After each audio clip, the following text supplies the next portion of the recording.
Hey, what's up? It's Brooke McCarter. You listening to the Timo and Harley Show. Rocking it live, infernal, all the way. Welcome to the Timo and Harley Show.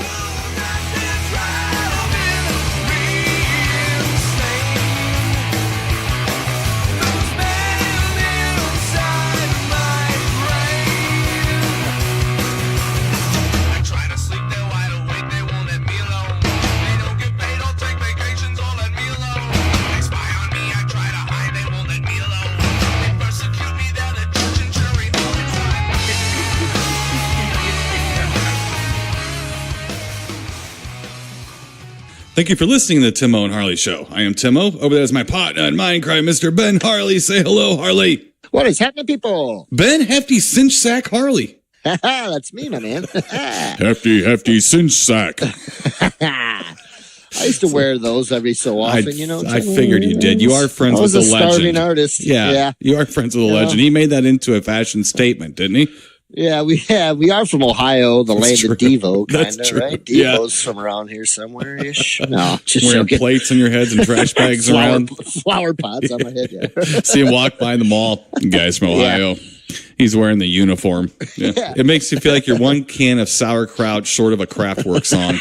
That's what it is. So let's see here, Mr. Ben Harley. Last week, getting into something a little serious here. Last week, we did mention the matriarch of our show, the lovely Angie O, who is we a lot of us actually our champion. Well, yeah, actually by the end of a convention or if somebody's staying, we usually call her mom. Right. So everybody kind of leading us around. Right. Everybody kind of calls her mom. She has been diagnosed. She had a lymph node removed, and it had a type of cancer, and it was supposed to be it's a skin cancer. It's some kind of carcinoma, but it can also get on your cervix, esophagus, and everything like that. Well, I didn't say anything because the lymph node's terrifying. Okay, because everybody knows, and Ben Harley, you've been through this too as well. When your family's been touched by cancer, which most have. I mean, don't get me wrong. I don't think this is like something that's really unique or anything, but things just hit you hard. Okay. So the problem is she's been scoped in spots I didn't know existed, Mr. Ben Harley, and I'm a thorough man. Okay. And I mean, she's been scoped everywhere and they still can't find it right now. So that's basically where we're at this point. We appreciate, I've told some friends and stuff, and some I haven't had a chance to yet. If you're hearing it now, I apologize. I kind of go a little internal, Mr. Ben Harley. I'm not an extrovert when things are going wrong. You're not an extrovert, period. Okay, well, I'm just trying to be nice to myself. When things are going wrong. You're right. Right. No, right. And you guys, what you needed to do, you needed family time and to take care of. And you had the support that you needed. Yeah, we do. And we have good friends like Mr. Ben Harley. Hey, that guy's all right. Yeah. He's all right. So all of our good friends that you hear about in the show ad nauseum have all been supportive. Both the bands, Ultraman and Fragile, have been very supportive of me and of Angie and everything. So Ultraman, they're going to give me a little leave. Andrew Brandmeier from Sweatshop. He's gonna fill in for me. He's a good guitar player, so I hope he doesn't do too good of a job. I want my spot back, Yeah. But I appreciate that. And Fragile, I don't have a fill in for that, so I did have to cancel, Mr. Ben Harley. Right now, I would be talking to you. Maybe I'd be talking to you right now about a gig, although maybe it was this weekend in the Space-Time Continuum. I'm a little off balance in my dates here right now. But anyway. Yeah, a little bit. So we had to cancel the Bloomington show. I do apologize for that. I just couldn't focus in on it. And stuff. No. And I'd like to thank the Night Shop in Bloomington was also very gracious and understanding. This was a big show for them. It was going to be a good, fun, big show for us too. Luckily, there were some other great bands playing that day. It was kind of an event. So I do feel like they weren't on the hook for us being there completely. Annihilate's still playing. So I did make a promise to Annihilate and to the Night Shop in Bloomington, Illinois, that we will make up for this somehow. I promise. Just got to get things back on. Yeah. Just good news, bad news, whatever. You gotta levelize your life. You have to get it leveled out, and that's not happened yet. So it will. And I do appreciate everyone's concern. The old. We love you. Well, thank you. And we love you guys. And thank you. We love Angie, especially Angie. Oh yeah, no, not that. You, that I agree with. That I completely agree with. We are attacking this from How about right now on the radio, I just say this. We are attacking this disease from all known fronts. Right. So we got diet, holistic things, herbal things. I mean, and so I think, again, you can sense when I'm shaking a stick at. It's no secret that me and Ben Harley like to have giggle fumes. How about that? But medicine, okay? It's medicine. Right, yeah. All right. It's fun and it's medicine. So, and people can't wrap their heads around that. It's like, it's right there. It's possible. It's right there. Yes. So just let it go. It's okay. Yeah. But anyway, so we'll you guys are doing the right things. Well, thank you. And I think so too. I think you attack when you have a villain, you attack it from all sides. You don't give it an escape route and you destroy it. Right. Period. And that's what we're going to do. We do appreciate everyone's thoughts and prayers, the old standard thoughts and prayers on social media and stuff. I get it. Yeah. That's fine. Yeah. What are you going to say? I know what you mean. That's fine. I get it. It's cool. Appreciate a little privacy though. I don't want to answer tons of questions to people. That's it. That is really what we know. And Ben Harley will confirm that. There's of course more details involved. She has been detected. Cancer has been detected, and they're trying to find the source of it. Right. Yeah. So I wanted to wait. And then she's going to kick its ass. That's right. And I'm going to help her. That's what's going to happen. Yep. Yeah. We're all going to help her. So that's right. We are. Also, we are still planning on going to Retro Invasion Weekend in Cleveland here coming up at the end of May, beginning of June. Yes. So nice try, Cancer, but you can't fuck us out of a good show. Forget that. Let's see, Mr. Joe. I'm going to call him Old School Cinema Joe. Old School Joe. I like people having handles, and he made his own handle, and I'm going to run with it. I'm going to run with Old School Cinema Joe. So Old School Cinema Joe is putting this shindig on here. I am excited for Retro Invasion Weekend. And we're all going to be there. I'm really fired up about this. It's going to be me and Angie getting back in the swing of things, hopefully, and everything. So going to be good to see you guys. And I think, Joe's really promoting the heck out of it, which is good. Yeah. And he's doing something a little bit different.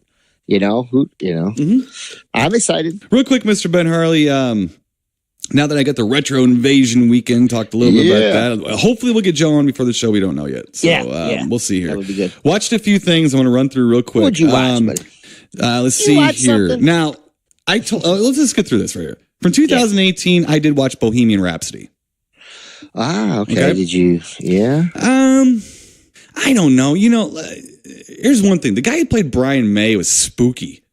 Was he? I mean, it was like Brian May. Yeah, I mean, the guy was like, I believe that was Brian May. Like, I totally believe that was like Brian. That. Okay. Yeah, it was. Spooky scary? No, it wasn't scary. It was spooky how close he was. I was like, man, everybody talks about Freddie Mercury. I'm like, God, that guy. It was casted well. The actors looked the part, as opposed to when they casted Anthony Hopkins as Nixon. This was casted physically much better with decent actors, that knew how to act like someone else, Freddie Mercury, Rami or whatever his name is, I can't think of his name offhand. He's a newer actor. I'm not very adept in newer actors. I know him from a long time ago from a little show he was in. Well, he's not bad. It's okay. Yeah. The teeth thing, it's just kind of... It's distracting because distracting. That's disconcerting. Everybody knows who follows Queen at all that Freddie Mercury. The reason he looked like that, he had extra teeth. Yeah, in the back of the top of his head. Okay, so it made his overbite a little overpronounced. That's what happened. Now he could have fixed it, but he didn't fix it because he claimed that it gave him more range. With his voice. There's he knows his body better than anybody. Exactly. So okay, fine. So that it takes you about a half hour in the movie to get over it, maybe more, because he keeps like playing with it, like you get something stuck in your well, we both had dental problems. You can't stop fiddling with it. Yeah, it looks like he's fiddling with it the whole time. So it kind of gets me. Now the movie itself is like such a standard biopic on a band. You just seen it so many times. The music's good though, and it's okay. It's okay, and it's all right. I didn't love it. I didn't hate it. It was like, I love Queen. I don't know if it could have. I like Wolfman. I'm not sure if I would have disliked it or loved it either way because of that. I'm not sure. I don't know. Yeah. But it's okay. It's worth a look. See, it's okay. Isn't it? It's a little shallow, maybe. A little light in the loafers, maybe. No, that's no point. Yeah. I want to see it. I've, of course, I've heard mega reviews, so I try to, and I've heard bad reviews. I try to go somewhere in the middle, on it. About where it is. Yeah, and that's what just from what I've seen, it looks it's all right. I do like Queen, but see, I'm a Brian May fan, huge. I like him a lot. And I've always liked his sound, guitar tone, sound, all of it. Right. Now they lost me a little once they got to Another One Bites the Dust and stuff. That's when I wasn't. I was a big fan, like Queen Killers and Night of the Opera and all that stuff, Right. So, but they actually show him writing that song. Not that they didn't write good stuff after that. It just wasn't my cup of tea. Right. So right. Well, and there's moments where they have like an epiphany on stage, and Brian May turns over with his eyes like. To Freddie, like, you've just created magic. And that's just not fucking how it happens. And that stuff drives me crazy because I've spent more time on a stage than most people. And it's like, that just drives me crazy. I want realism a little bit. Like, in a movie that's about real life people, I want realism. In a movie about turkey monsters, I don't want any fucking realism. Just give me a turkey monster and some girls with bikinis and stuff. And just let me have fun. Have a 50s woman serving coffee and sandwiches. And we're good to go. We're good to go, Now, I heard they cook on my song, though. I do like I'm in love with my car. Oh, yeah, it's a joke almost going through the movie. Yeah. I kind of don't like that song, actually, either. I don't like that song. It's funny because it's an odd song for them. It's just such an odd. But for me, it's like, it's different, and I liked it, man. It's like I like really the song. Rip on Roger Taylor through it though because he wrote it. Are you in love with your fucking car? Are you really in love with your car? The song's always been kind of funny to me, but I like it too. Right. Let me put it this way: if you don't know that Freddie Mercury's real first name is Farouk. Then you might get a lot out of this movie. I don't think it was Farouk Abdullah. I don't think it was I don't think he stole your name or anything like that. But it's pretty close. You guys might be cousins. I'm pretty sure. So the whitest Farouk you've ever seen. That is fact. That's a fact right there. So, but anyway, Bohemian Rhapsody. Real quick here, Mr. Ben Harley. Let's see. I got from 1986. Angio and I have. Continued our David Lynch freak out. We figure an overabundance of David Lynch movies could also kill cancer cells. So we're thinking pretty sure it's I'm still alive. So we did watch Blue Velvet, which is kind of like that'll take care of a stage 4. We're pretty sure. So we did watch Blue Velvet, and one of my favorite movies of all time. And I had a ball watching it. So. That's a kooky one, isn't it? It is, but when you got Brad Dourif hanging out with Dennis Hopper with his whatever nitrous tank or he's got on. All I know is I looked over to Angio when he does like, why can't I have a tank like that? It's like, you're holding me back, woman. So, but I don't know why you're holding me back. I need a tank. I need a tank like that. So Good Times.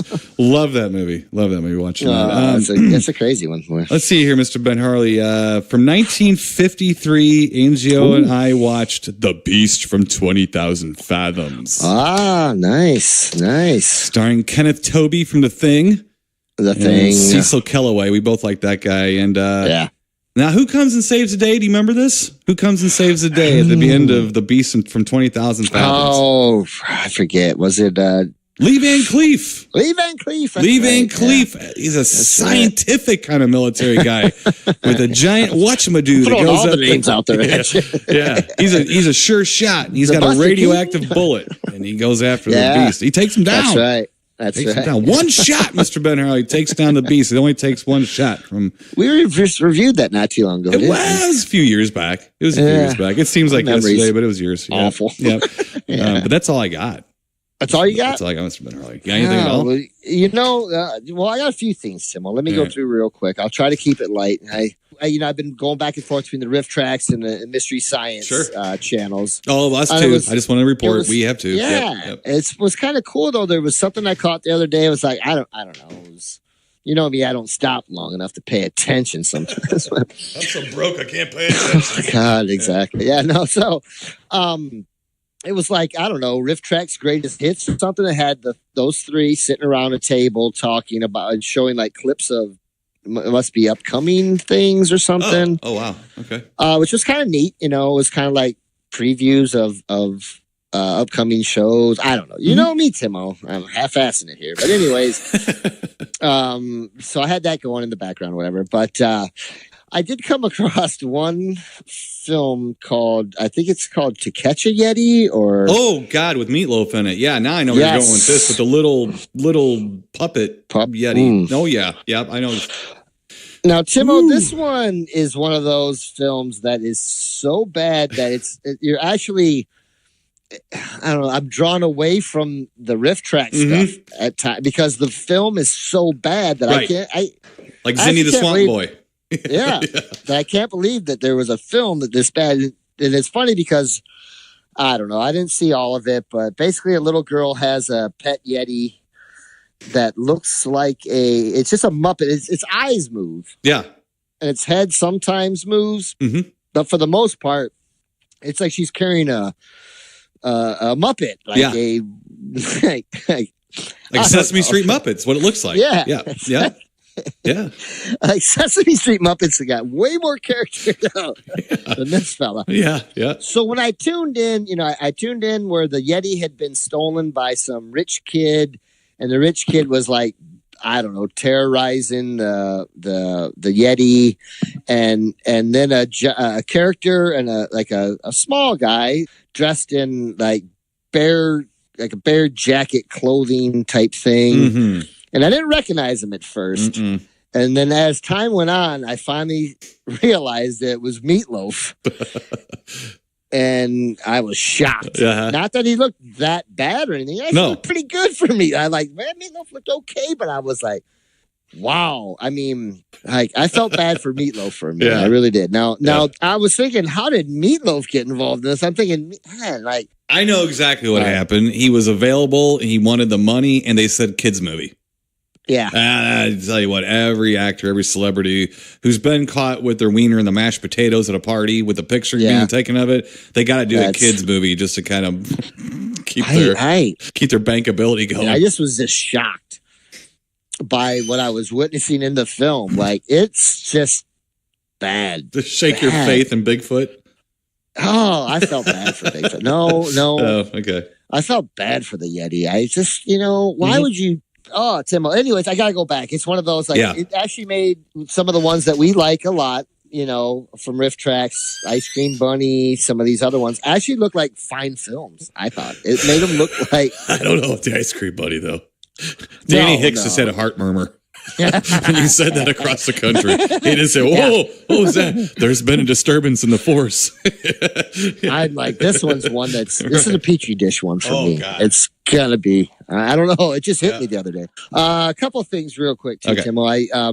I was lucky enough, my daughter and I, for a Christmas present for Wendy and I, took us to go see the dreaded New Jersey Devils. Oh boy, play them wussy old Detroit Red Wings. How'd that go? But not good.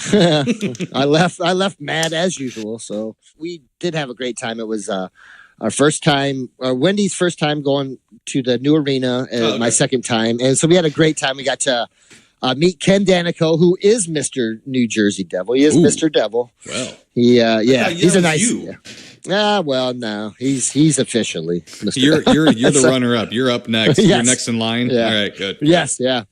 But we've met him over the last couple of years. I think I've mentioned it on the show, but it was funny. We got to go and talk with him a little bit. I made a T-shirt for him. It said Mr. Devil on it and had his number, and I put a little devil guy in the middle of it, and put the Stanley Cups and some cross sticks and gave it to him. Put his name and number. A couple Motley Crue covers. Yeah, a little bit of blood, a little DNA, real blood in there. Yeah, I tripped some in the ink, but there you go. He don't know. Now he does, but right. But we put his name and number on the back and presented it to him. It was really cool. But he gave my daughter a jersey.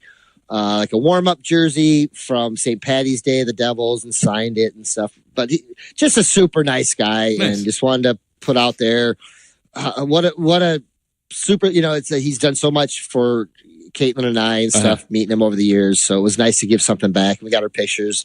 So I'll be posting something about that. But yeah, a lot of fun, good time. We had a great night, except for the end. Other than that. Now, Tim, I was leading it into this. Whoa. Into the real New Jersey Devil. I watched the show. You know, there is a New Jersey Devil. I've heard this. Not just a hockey team. It's got all kinds of animal parts on it. I know this. Yeah. It's like a horse squatch. Yeah. Now, this is a little bit silly. Yeah, exactly.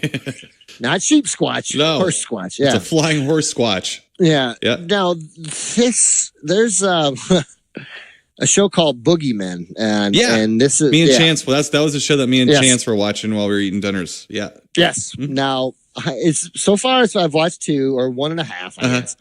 But the Jersey Devil one was funny because they take you out to the Pine Barrens where they show like possibly like where the tavern was of the town and where this happened. And when Mrs. Leeds supposedly had the baby. Yeah. And there's that one house supposedly there. Well, but most of it was interesting enough for me to, I do enjoy the show. So I'll get back to you. I watched a little bit of the Bigfoot one. Not too bad. Now, Timo, I got a Bigfoot one that you and I sort of talked about a little bit. Now, there's some new Bigfoot ones up on.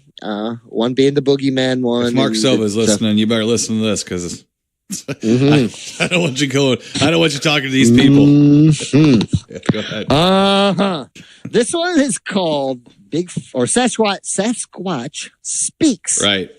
And this is a documentary, and it's a long one, my friend. It's an hour and 50 minutes long. Documentary. Timo said you did start, right? You tried it. I made it about 10, 15 minutes, and it was jettisoned. Yes.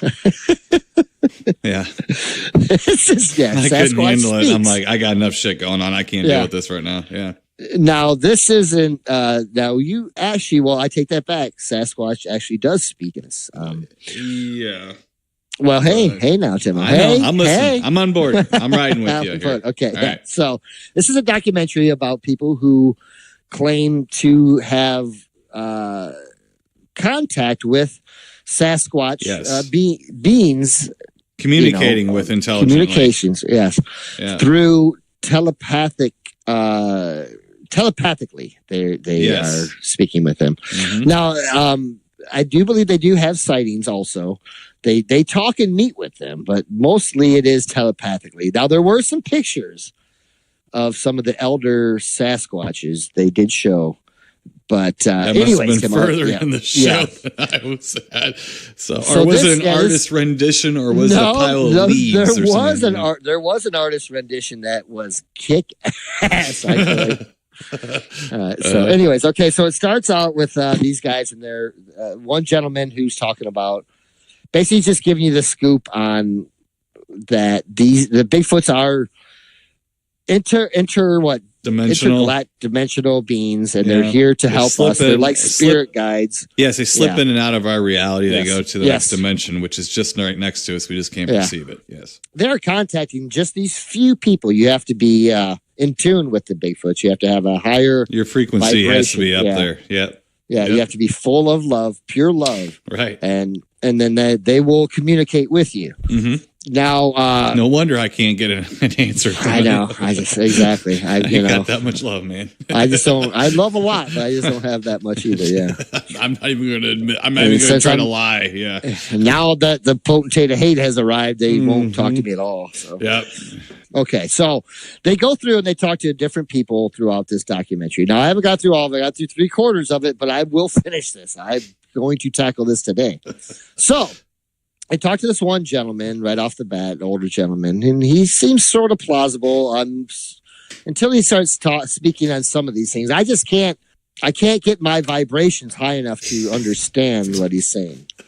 So, but I'm very interested. Now, they go from one gentleman to another, and to one guy's name was Reverend something white owl. Yeah, I remember him. Yeah, it was. And then like and his that, wife, like the Reverend Screeching Owl or something like yeah, that. something like that. But and I felt bad because I wanted to hear what he had to say, and his wife wouldn't let him talk. She talked through the whole. She kept talking and talking and talking. Now these beings. Now that real. Stay with me, Timo. Get your vibration up. Get your vibration. My frequency's up. way up there. It's like dogs can't hear it right now. Yeah. I feel you. I feel you. You're almost there. Okay. All now right. This is going to bring you all the way up when I get you there. All right. Okay. Flapping like frog legs right now. Now, when she said she was at a conference one time, and while she was at the conference, she was talking to people about these things, right? Okay. Well, she had happened to walk away, and her husband, Reverend Screechy now, said to her, "Do you have your seaweed or like your medicine?" And she takes seaweed for her thyroid, right? Okay. Get your frequency back up, Timo. I'm thinking, yeah, it's down now. We're in subharmonics right now. Yeah. You got to bring it back up so I can finish the story with you. I know. You might hear something. I can't even hit resonance. So, yeah. So as she's walking away, she hears someone say, "Seaweed?" And this is in her mind. This is not someone saying this to her at the conference. And she says, because she already knows that the Sasquatch are speaking to her, so this does not throw her off because she knows that they're speaking with her. Get your frequency up, Tim. I hear you laughing. All right. Yes, I see weed. That's what so she says, yes, seaweed. And she knows that it's, a Sasquatch talking to her. So she says, seaweed. Yes, seaweed is underwater. It's an underwater plant. And she turns to wherever the being is talking from her. Yeah. Not caring about anybody else around her. She goes right into talking. Yes, this is what seaweed comes from the ocean. Yeah. And we dry it out and then we use it for medicine. Do you have any medicine that is like seaweed? And she hears a giggle. Hee. Yes, chokeweed. And she says chokeweed. And she hears the voice say again, yeah, chokeweed. We pull it out, and they show from this point on. Okay, in this documentary, it slips into a cartoon version of a Sasquatch ripping some chokeweed out of the ground and bringing it into the cave. And the voice says to her, "Yes, chokeweed. We put it on the fire in the cave, and it fills up." And this helps us digest our food. It helps us to not have headaches. And it also it helps the children sleep. And we have fun time. So also in her mind, what the chokeweed she said, is a gigantic pot plant. Yeah. Yeah. And I said, wow, man. And that's at this point, okay, I'm down with chokeweed, man. I'm down with chokeweed. And I'm down with Bigfoot. Now, as far as the talking to me telepathically, yeah, that's the connection that's bothering me. It's not the two separate entities at all. Right. I'm loving both of them, and they are related somehow. I got to believe this, but I'm trying to get my frequency up high. Okay, all right, you're right. My frequency got low again. Sorry. So at that point in this documentary, I was hooked, dude. I'm like, I got to finish this out. So real quick, I'll try not to go too much further. But the next guy they talked to, I can't remember his name, but he's a Native American, but he's of the Spanish Native Americans, which that didn't make much sense to me. Like Aztec. But I don't know, Timo. I'm not sure. My frequency wasn't high at that Spanish? Conquistador? I don't know. Anyway, Spanish, huh? Like Spanish. not Mexican. We're talking Spanish. See, a lot of people don't make that I don't know. Because Mexican, there was a lot of Native Americans because Mexico is also America. Yeah, I don't know if people know this. That could have been. Maybe I'm wrong. It could have been. He could have been. If he said Mexican. Spanish, now we have odd. Timo, I was having a hard time. I was working on my frequency at the time. My frequency dropped. Yeah. It's. So I wasn't sure, but I think I just hit a brown note. So, yeah. All right. He did have the Native American garb. Okay. Pretty much, and then he so what he also same thing. They came to him, and I can't remember his exact story of how they came to him. But while they were filming him, he got his vibration up, and he was able to bring the elders. They were talking to him. They came out of the wilderness. They were there, and spoke to him. Right, and he was basically reciting what they want from us. And then he said the one Sasquatch that stepped forward was 20 feet tall because his vibration, or he was so big because he had so much love and he was so big. He wanted to sing a song, and so he sang a song through this guy. It didn't have words, Timo. It sounded. I don't think I can do it. I'm not going to do it. I can't do it. My frequency. You don't got enough chokeweed. I'm waiting for this to go back to chokeweed. I was wait a minute. They want a chokeweed earlier. Yeah, but no. So, anyways, Timo, it goes from that guy telling us what they want, singing us a song, to there's a few other people. There's another woman that also speaks with them. So, what the hell are you talking about? What is the show? Yeah. Sasquatch speaks. Yeah. Right. So, anyways, basically, what Sasquatch has done, he's going through. There's many of them, right? Yeah. They're going through these different people, buddy, and they're speaking through them. They're trying to get them to tell us as well, right, that they are here for us, that they are spirit guides. But Timo, you have to go back, and even if you fast forward it, you have to see the painting of the gentleman at the beginning and his friends, the different Sasquatches. Yeah. You have to. Is it like dogs playing poker or anything? Or it's not quite that good, but almost. It's almost that good. Now, they also, the one woman 6-year-old Joey from Mrs. Reynolds' class did it? Yeah. Okay. No, it's actually, it's good. Okay, it's a good painting. Okay. But it's not Norman Rockwell good. I got you. Okay. No, but okay. Yeah, it's fantasy art good. Let's put it that way. Right, okay. Gotcha. So, anyways, but so the woman chokeweed lady, the one that, she also, they came to her. This is it. I'll stop at this. They came to her and they're tired, and I'm part of this, Tim, and I feel bad about this because I am part of the problem here.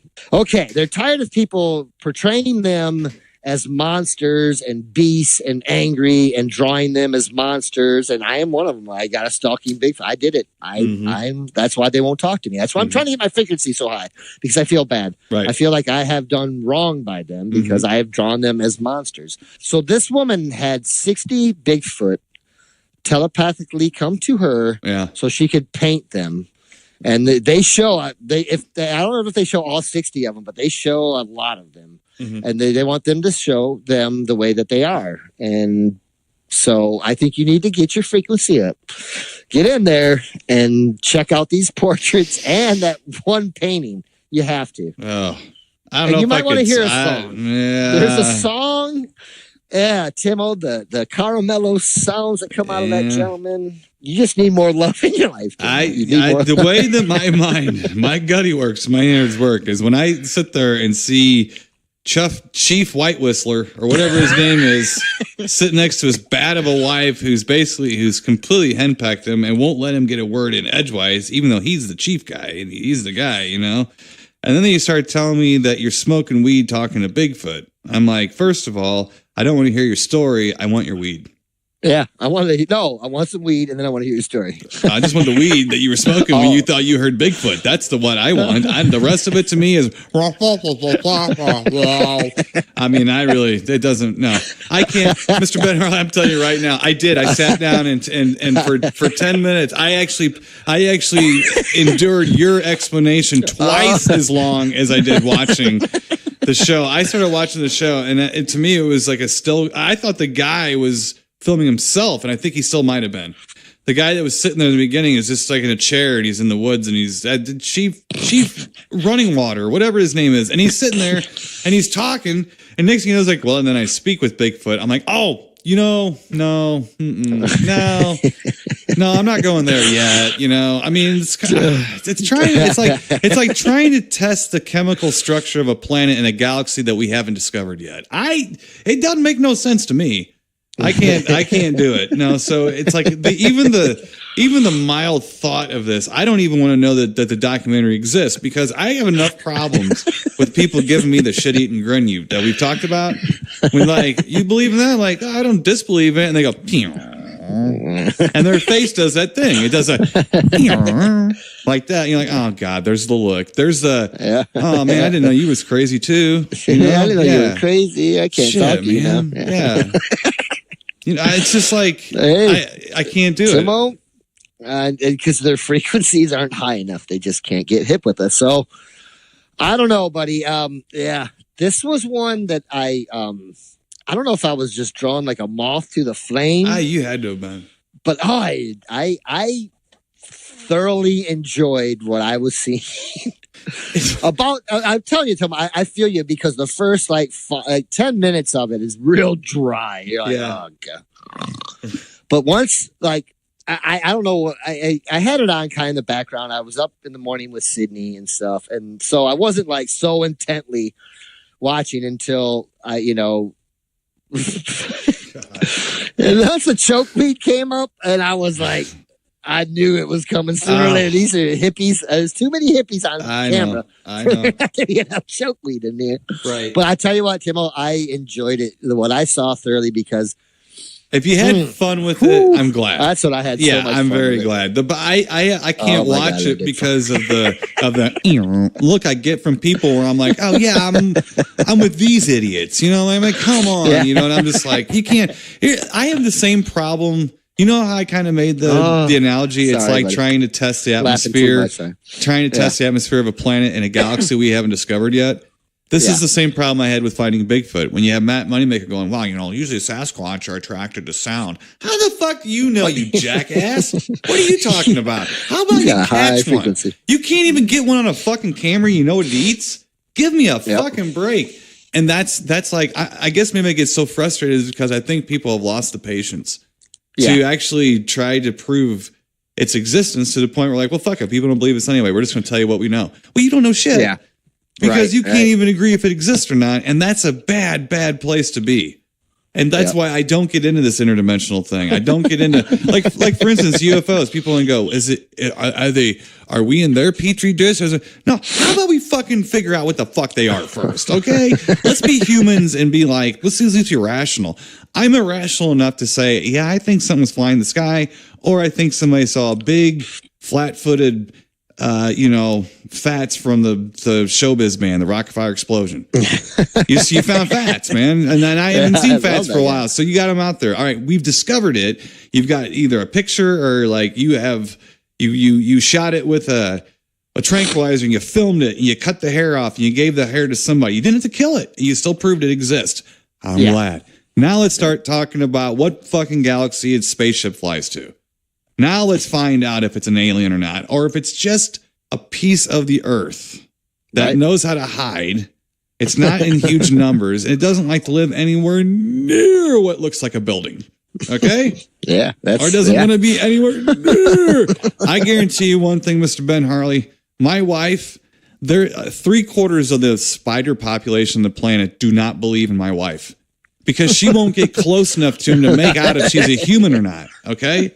So the same thing goes with the Sasquatch too. This is what I believe. This is why if I'm talking to, and maybe a couple friends are listening that I've talked to you about this, if they like Bigfoot, they might see me roll my eyes like a skeptic. I'm not being a skeptic. I want people to put the fucking gun down, walk away from it. The gun, I mean, is useless information that you've made up because you like the way it sounds. You think it's neat. We can't do that. We can't do that. It's interesting enough to go out and find the thing and see what we find in its place. Right. It's interesting enough to go out into nature and to see things. I mean, and that's what I mean by you have to live in the woods to understand that it's going to take a lot more. Because there's enough interesting shit out here already that I don't need to see one. I mean, last night I thought somebody was throwing sheet metal down like behind our ridge. Basically those houses back there you can hardly see. I thought people were. So Shay gets excited. Me and Angie were sitting outside watching sunset, actually. And Shay gets all excited and starts walking down toward our Bigfoot, like where that knob is.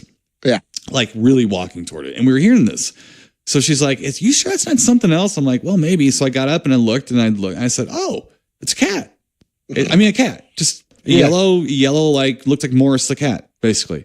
And so Shay was looking at the cat like, I'm going to fucking eat your ass off right now. I'm going to smash you. I'm going to get you. So I said, oh, it's a cat. And I said, Shay, get back here. Then I heard something to my left. I turned over and I looked back at Angie and said, Angie, it's a bobcat. It's another bobcat. So I go, come over here. So she comes over. It was a deer. What? So it was still something odd. It was right to my left. I caught a real quick glimpse of it and thought it was a bobcat. I swear to you, it looked like a tiger's face. Like it didn't look like the bobcat I'd seen before. I seen two of them that looked different. One of them I got a camera of, so you know I'm not full of shit. Or I got a picture of. But what I'm saying is, so when I looked first, I said, oh, it's bobcat. And I looked again, and then I had seen a very quick flash of like maybe its nose and its tail. It was a doe. It was a doe. So it didn't have a rack or anything. Hey, lay wrong. Can we all get it out of our systems there? Okay. So I was fooled for a second. Just a second. Okay. Now, when I've seen something, I look twice and look at it. And if I've only seen a glimpse of something, I don't say I saw it.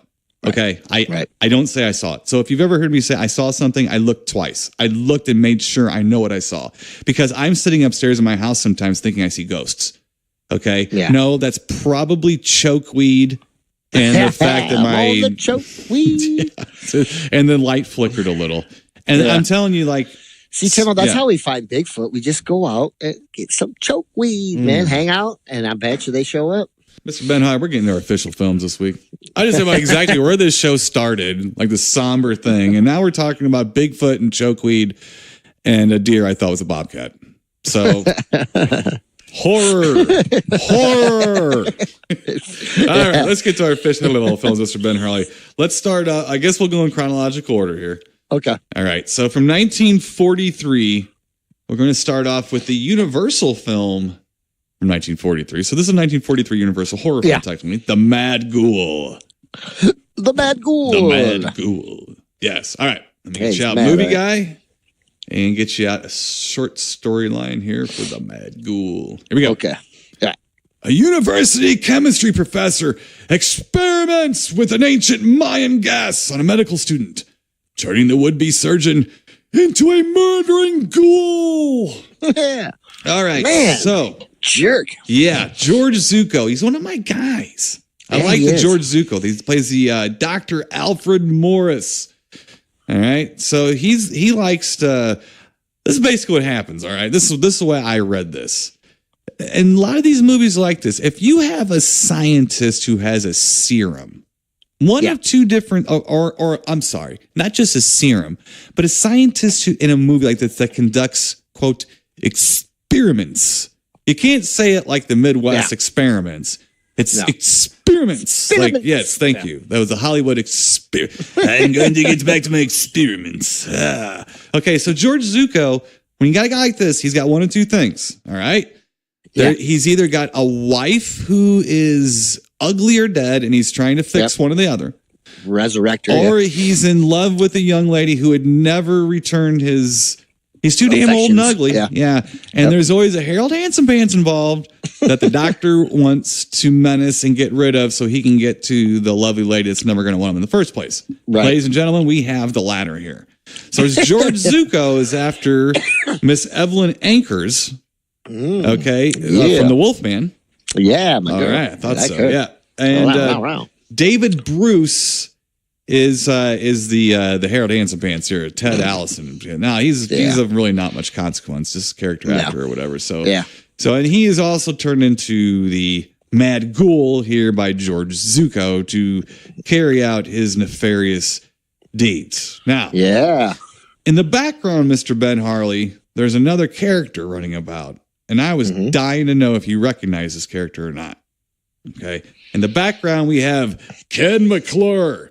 We have the reporter guy, the smarmy little mustachioed reporter guy. Did you recognize Ken McClure?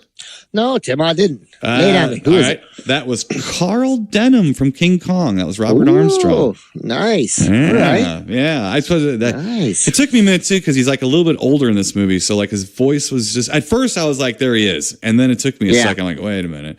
Because it's kind of hard because his voice is so distinct in King Kong. King Kong, he's got and that. He pulled off. Then he laid in the casket and played dead. Yeah. So that's he's shifting around the background, there, Mr. Ben Harley. Now we had one of my rope opera alum in there too. From, Gunsmoke. Yeah. He played Doc in Gunsmoke. Oh, all right. Yeah. What's his name? You know his name, Tim. Milburn Stone, Macklin in this movie. There's also a Turhan Bey who plays Eric in this, the piano player guy. He's from The Mummy's Tomb, and he also is in the. Now, Riff Tracks has this on Amazon Prime. Sometimes he is the star of The Amazing Mr. X. As well. So Turhan Bey, yes, is in this as well. So, nice little cast here. Yeah, for sure. And it's directed by James Hogan, who he's this was his last film actually. He died right after this, but he was kind of known, I guess, for the Bulldog Drummond movies, which is kind of an old series, or whatever, of films or whatever. But anyway, Mr. Ben Harley, this is not one that I've seen as many times as the other ones. Have you seen this before at all? No, and I've heard of this one too. And there's another one. So the Mad Ghoul, and then we did the Ghoul, right? And I'm like, this isn't the Ghoul. No, the Ghoul is Boris Karloff. Yeah, that's an old. Yeah, I'm gonna say no. This one isn't as good as the Ghoul. It's okay. Mm-hmm. I mean, I like the Ghoul a lot better than this one. So I kind of think I got it confused at first. I was like, wait a second. And then I'm like, wait, no, okay, I haven't seen this one. So what's weird though, like, I felt bad for the main character. Is it Ted? Is his name Ted? I think? Yeah. Yeah, I felt bad for him because he's so in love with my girl, and he's can't blame him, and he's engaged to her, and we've been kind of on a lead singer freak out. Yeah, haven't we? Both the last two movies that we've done, or last 2 weeks. Yeah. So he loves her lots, and she's on tour though, right? She's getting ready to go on tour with the other Harold Handsome Pants. Yeah, Turhan Bey. Yeah, and that's like his best friend, Ted's best friend. So there's a little story behind the scenes, basically, that she loves his buddy. Yes. Yeah, Eric. Jerk. Yeah. So you feel bad for him. I felt bad right off the bat, for him. And then, Jerky McJerkington, Professor Jerk, he's like totally using him, and just what a jerk move too. Because he loves what's her name too? Evelyn Ankers. Evelyn, yeah. Evelyn Ankles, yeah. Evelyn Ankles. Yeah. So there's a good amount of story going on too. Yeah. Same thing with this. It could have used a little more horror, but I actually thought the way Ted looked, he looked ghoulish, man. Yeah, it's good makeup. Yeah, it is good makeup. It looked good. And it wasn't too overdone, but man, Dr. Jerkington would put a little something in that mist. It would just fill up the room, and then he'd turn into the Ghoul, you know. And he just what was funny to me though, as much as I like the makeup, I'm like, that stuff's real bad for your skin though, man. That mist, because it's turn into the Ghoul, then he would turn back into Ted, and his skin would be flawless. Right. He went from flawless skin to mummy face. Right. Back to which I thought was fun. And I got a kick out of that. Right. But it was good makeup. Right. Well, it was Jack Pierce. And this funny thing is I didn't even note that. And for some reason I wasn't, again, I had a little bit on my mind, but I wasn't thinking about that. But he unfortunately wasn't credited. He should have been credited because that was good. It was done well. Makeup. I mean, it was done really well. I mean, I think it looked better than most of the zombie type monsters that they would use back in the day. Yes. He looked good. He did look good. It was legit looking, and it was it's kind of sad because but it's kind of sad too because Jack Pierce was so good at that. He did the Mummy so well, and they only used that really well. I know Karloff very sparingly. Karloff had similar old man makeup, wrinkly makeup, just like the Mad Ghoul had, here too, that he had in the Mummy. But really it was good too. Yeah, it's really good. But basically he's just using him for his own ill-gotten goods, to go get cadavers, get body parts, things like that. And then he wants his girl too. So poor freaking Ted's got two what do you say in the hen house? 2 weasels in the hen house. 2. Yeah. And that poor guy is being used for digging up bodies. Right. strangling people and you know what I mean. It's So got a just real like, cabinet of Dr. Caligari thing where they called him the somnambulist, the sleepwalker. He uses his experiments to basically create David Bruce into a somnambulist, a walking sleepwalker for him, a zombie, if you will, and it makes him look all old and gross and disheveled and stuff like that. And it works it does work really well, but that's really, he's doing his bidding. So it's a true zombie movie. That's what the original voodoo zombie, legends and folklore are supposed to be. But Mr. Ben Harley, it does start off in fine fashion because right away we get a devil monkey. As I say, there's a devil monkey, and he ends up being a miracle monkey. Yeah. He's a miracle monkey. Finally break away from the shackles of being a killer gorilla or something, he was important to the experiments this time. We have been on a mad scientist freak out as well, and gorillas. I mean, I think we're on like 3 movies, 3 weeks in a row. It won't stop. No. It won't stop. Timo, so you're going to know one day when you find out that I bought a long white lab coat. Right. Yeah. And I get a monkey in a cage. Yeah. You might want to get me some help. You might. I will. Right? I'll make sure. And I don't come out of the basement a lot. And when I do, I'm real angry and stuff. You might want to seek help for me. Okay. Now, if you get a music box with a monkey on a string, I'm just going to keep a close eye on you. But if you get the long white coat and you get it in a laboratory, I'll make sure. I've always wanted a monkey on a string, like a grinder. When I was a kid, I thought the Little Rascals had it going on. I always wanted one of those little monkeys, not knowing that they shit all over everywhere, probably too. Yeah, rip your face off too. Rip my face off. Yeah. Throw you down the stairs. To what the monkey wants to do to you. Yeah. They see Ben, they say ball, play with ball. Yeah.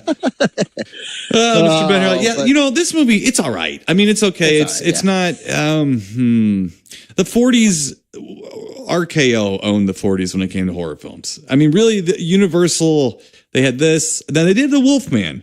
And then before the Wolfman, what was that was the man-made monster with Chaney in it, right? That was the one where it was just before the Wolfman. So you had those, and those were pretty good and stylish. Yeah. But this is kind of what was going on with Universal. Their budgets went down, the stars weren't there anymore. You get George Zucco, you start getting more guys like that in there, which I love George Zucco. Okay, I mean, because he is one of these guys, but he's one of the more cheaper guys, I guess, but I still like him. He's still noodly. He's still nuts. But it's not bad. I mean, it's not horrible. As a matter of fact, I like this more than the Ghoul. I have a hard time with the Boris Karloff, the Ghoul. It's like too slow for me. Yeah. In a way. And this one is a little more menacing. And I think this one has a little bit, it's just, I don't know. It comes across better a little bit to me anyway. Sure. And that's kind of hard to say because I'm a huge fan of the 30s compared to the 40s stuff, but to me, this one's like a mild grape ape up. It's if you're a completist like I am, it's definitely worth a look see. Don't break your neck to get to it, though. But you're gonna want to see it. But if you see it for like $15 somewhere, you've never seen it, you want it to your collection. Yeah, it's worth that. It's worth that. If you see it online for like $100 because there's like some Spanish DVD that hadn't been available, No, don't do it. Don't do it. Nothing like that. So, but I'm going to give it a real mild grape ape up, Mr. Ben Harley. What do you think? Yeah, I'm going to actually give it just a grape ape up. Okay. Just regular grape ape up. Mm-hmm. I think it was decent. I mean, did I love it? Nah, I didn't really love it, but it kept me going in it. The story, the jerky storyline, the love line, that kept me going too. It had a decent amount of horror. It could use a little more. Mm-hmm. And I thought the makeup was fucking great. Yeah. It really did. It helped a lot. I was surprised how well, and overall it just had enough smarminess and jerkiness in it that it deserves a decent. Right. Yeah. Well, David Bruce is pretty good I think he was in over his, my personal opinion, it looks like he's a little in over his head in this part, but I actually think all things considering that he wasn't, a huge star or nothing like that. Not that star equals talent, but I'm just saying he did a pretty good job. I mean, he did a pretty good job. I think they kind of made him more of you felt for him more. Because he was just like this happy-go-lucky, I'm in love with the hottie and blah, blah, blah. And I got a good job here with this guy who's turning me into a man. He had a couple good bug eye moments, though. Yeah, little bug eye. Oh, yeah. He did. I can do that really well, too. I go from Garfield to Odie in 1 second. Trust me. So we got one great bait up. I'm going to give it a mild great bait up. I'm very forgiving on these films, so it doesn't bother me giving it a mild one, anything like that. So I think it's okay. It's all right, though. Yeah, it's okay. We've seen some clunkers. Well, speaking, Mr. Benoit, speaking of that. Clunkers? Now, we're picking out movies last night, getting movies together. Mr. Ben Harley says, I started watching Fury of the Wolfman. I'm like, oh, boy. Now, I knew exactly what you were talking about when you said Fury of the Wolfman. I knew it was Paul Naschy. All right, now, Paul Naschy is a horror star from Spain. 60s, 70s guy. Okay, so... Yes, so I knew what it was. I'd seen all of. I'm not going to say I've seen all of Paul Naschy's films. I've seen the big ones. I've seen a few of these werewolf ones. This one included. There is what was it, a vampire woman versus a werewolf or something? That's I think the movie either right before this one or after this one. I've seen that one. Yes, and this series of Wolfman movies from Spain starring Paul Naschy. Okay, so technically, Paul Naschy's name is Jacinto Molina Alvarez, but I'm going to say Paul Naschy because that's what he put out there. Yeah, dude, it's all right. Paul Flashy Nash. So so you tell me you start watching this, and I can see you're fishing around to review it, even though it wasn't on an official list. Wolfman movie. I thought maybe. Every now and then, you got to let the Harley have what he wants. You know what I'm saying? You got to let him have what he wants because he gets irritated with Timo because Timo here says, no, I think we ought to do this one. That one's a little dry. That one's a little €7 sleaze 70s or something. Yeah. And I think I'm steering him in the right direction for the most part. I do test your limits, Mr. Ben Harley, and I do test your taste. My old good ones. Yes. This one to me is just pretty much would just be not even a Petri dish movie. This would just be I'm pissed at you. And so I'm going to do this. Now, you, on the other, you talked about it. I don't want to be a dick. I'm going to say, all right, you know what? Let's remind Mr. Ben Harley. Yes. that each one of us in this team here has our strengths and weaknesses.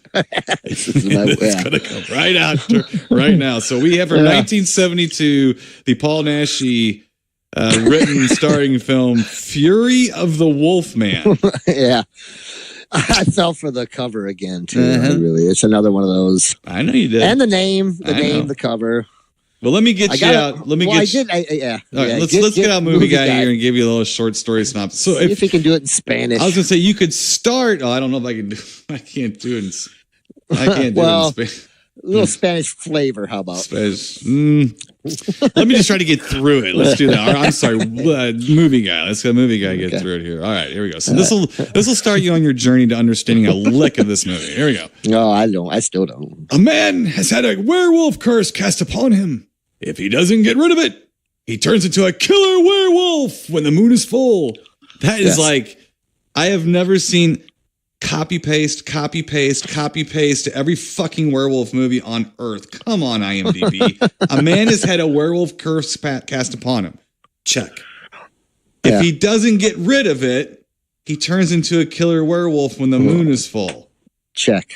Well, I could have told you that. Yeah. All right. So that's that didn't help you. Lore. Yeah, that didn't help you. But okay. There could be a silver bullet in his future.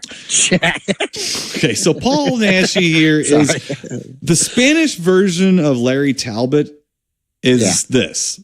And his name is Waldemar Daninsky.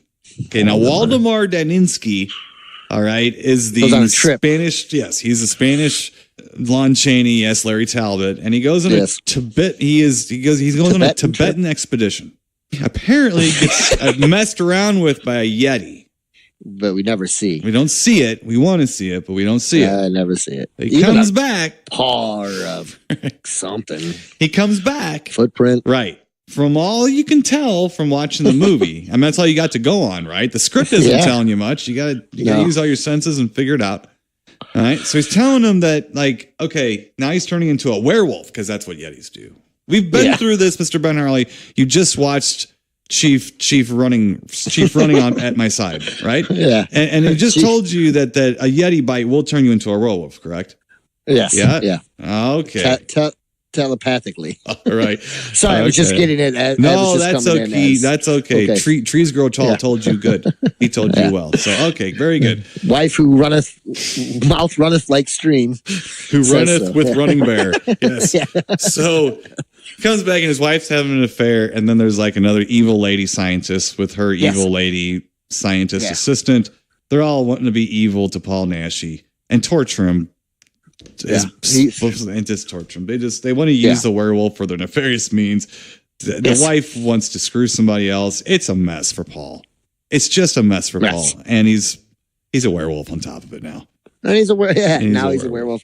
It's been a bad day, Mr. Ben Harley. Man, just when you think getting a whooping by a Yeti is not bad enough. You come back a werewolf, and his old lady, she was okay. She's all right, she's all right. And then she's not worth losing the will to fight the transformation to a werewolf over, though. No, because that's what happens. Or drive your car. Yeah, so he can will himself, I guess, not to turn into the werewolf, but he loses all passion for fighting it.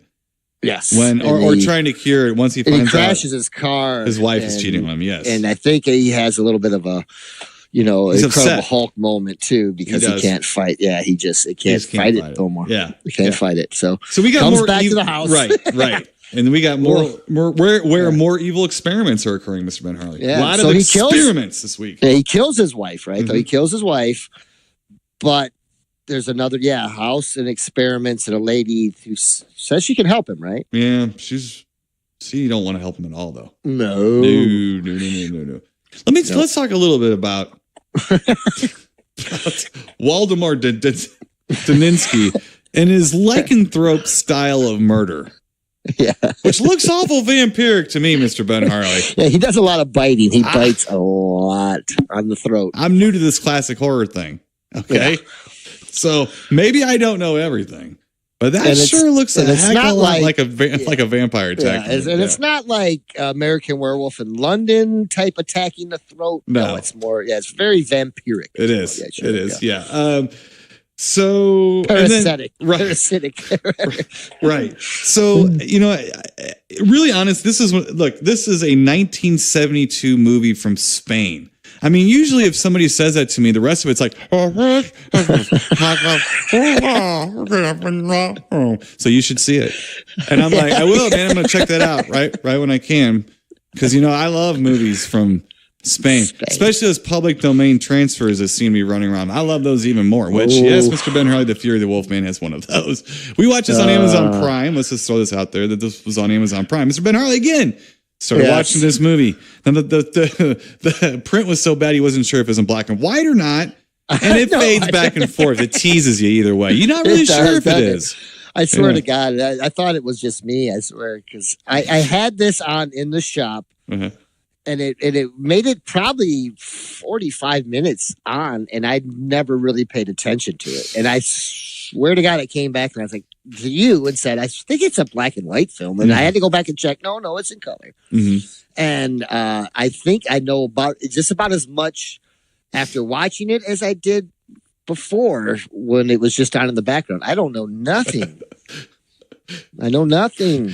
I'm going to quote Angio. She looked over at me. This was the night before a battery of tests that she had to take. She was not in a good mood to begin with. And sorry. We watched this movie and she just looks at me and goes, No. No. The next day after the test, when she's in a better mood, she looks at me and says, I have no idea what was going on in that movie last night at all. I was like, honey, I go Spanish from 1972. You're not supposed to know what's going on. And Timo, I try my hardest to understand these films because I don't want to come in and be like, Tim's going to think I didn't watch it or I didn't enjoy it or I didn't and for my peace of mind, I want to know what's going on. So there's 3 reasons that I really try to watch these films and absorb them. Now, some I like them a lot. I want to. But even some of the ones that I like, I'm like, what? Wait a second, what was that? And fuck, this one, it hurt my head. I was trying, and I actually went back and tried to read up on this too, to kind of like, was I right or was I wrong? And I was like, I don't know. I was about 35%. Right. Yeah. Right. Yeah. Because I was like, I understood, him coming back and his wife, and she was having an affair. Then he crashed his car. I understood all that stuff. And then the other girl, the nefarious stuff that she was trying. But then it was like, what is doing to who? And that's the thing. Look, I don't know. The werewolf is nothing more than fangs and hair glued to Paul's face and stuff. Now, yes. By the last 15 minutes of this movie, you just start saying, "Yep, sure, why not?" Why not? I mean, literally, by the way, you're like, "Yeah, sure," because a chick starts turning into a werewolf, and then you're like, "Oh yeah, sure, why not?" They start wrestling around. Mr. Ben Harley, given my fetishes and stuff, you think I love this? Oh man, the chick's a werewolf now wrestling around. I liked it. No, it was like, get it over with. Yeah. Okay. This is why we haven't reviewed these before. Okay, because they're awful. with the 1970s European stuff. Yeah. Oddly enough, I like the Giallo movies more than the Euro monster movies from like the 70s. Because you watch the Giallo movies and it's people in these bizarre, like, what the hell like is going on? Like the weirdest of weird situations and killers and motives and stuff. And it just is. It's the draw. The draw is the bizarreness of it. With the monster movies, they try to get it like a Euro sleaze feel with them. And the monsters are never any good. They're awful, and they don't show enough of them. And what you end up getting is basically a dubbed Dark Shadows. Yeah. And that's like a rated R dubbed Dark Shadows. Soap opera. And that's what they... Right. So you can deal with that when you have a mystery like a Giallo movie, because you can accept because it gets even more entertaining, the bizarreness. Sure. But when you got a guy turning into a werewolf because he was attacked by a Yeti, I mean, that's bizarre right there. So it doesn't. Yeah. I mean, and you don't show it. He didn't look very Yeti. You don't show it. Yeah, you don't show that part. He didn't look very Yeti-esque either. I was hoping for. No, I apologize to you. I apologize to Angie. I apologize to our listeners, and I apologize to werewolves everywhere. No, I tell you what, to be honest with you, we needed to do a Paul Naschy movie. I mean, it's something that we've ignored. We haven't really done it. In Horror Express, the crazy monk in it, I always think that is Paul Naschy because it looks a lot like him, and stuff. Yeah. I to this day, even though it's apparently a different actor, I'm convinced it's still Paul Naschy. But and look, Horror Express is a Spanish film from the 70s. Yeah. All right. Yeah. And there's exceptions to all of this, folks. When I say something about there's always an exception. I get it. But like in general, we can watch early 80s horror slasher films and get a kick out of them. A little bit different in 89. Okay. Yeah. So that's what I'm saying. But there might be one. There is one or two out there, but it's a little different. In the 1970s with monster movies, you only had a couple. You know, and really, I think that probably... in my estimation, Horror Express is the Gone with the Wind of, and probably Spanish horror in general. I love that movie. Yeah, I mean that. So, but this is I take that back because I do like the Tombs and the Blind Dead. Okay, that series of films, but we're at the cream of those movies, and we're not digging around the weeds. We're up there, and I like those, but I don't. These movies, I've done them. And back in the 80s and in the early 90s at VHS days, every Video Store I went to had these public domain copies or something. I watched them all, expecting something and getting nothing. Stuff like that. And look, these movies have a huge following, huge fan base, and it's almost like they're kindred souls of mine. So I don't want to insult them. So I'm just going to put it out there right now. I don't like these movies. It ain't my thing. It's like, I like a small dose of Giallo movies because they're insane. They're funny and they're great. And they're cool. I mean, some of them are really cool and dark and spooky and stuff too. Yeah.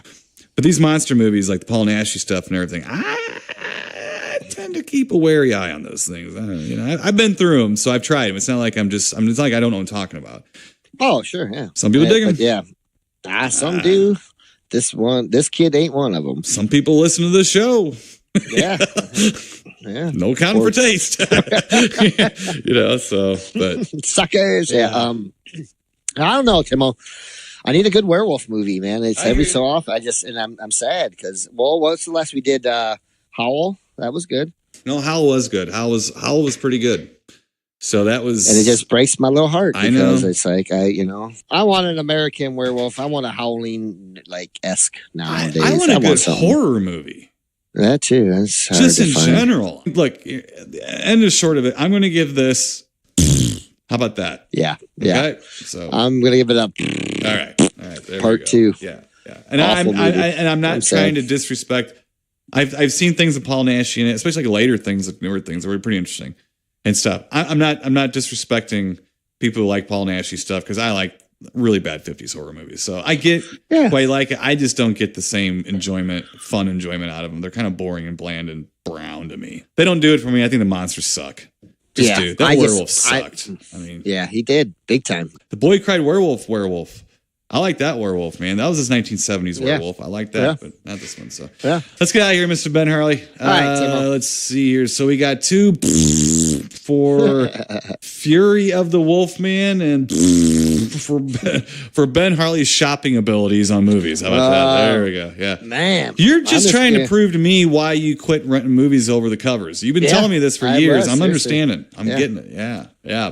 And then 2 Great Babes Up. Mine was a little bit more mild for the Mad Ghoul. So that's what we're doing next week, Mr. Ben Harley. But we're going to remind everyone again about Retro Invasion Weekend. They need to show up. We'll report back if we have any health updates for the lovely NGO, the matriarch of the show. And all prayers. Thank you. Yes. And appreciate all the thoughts and warm wishes and prayers. We'll take them. We'll take them. So that's right.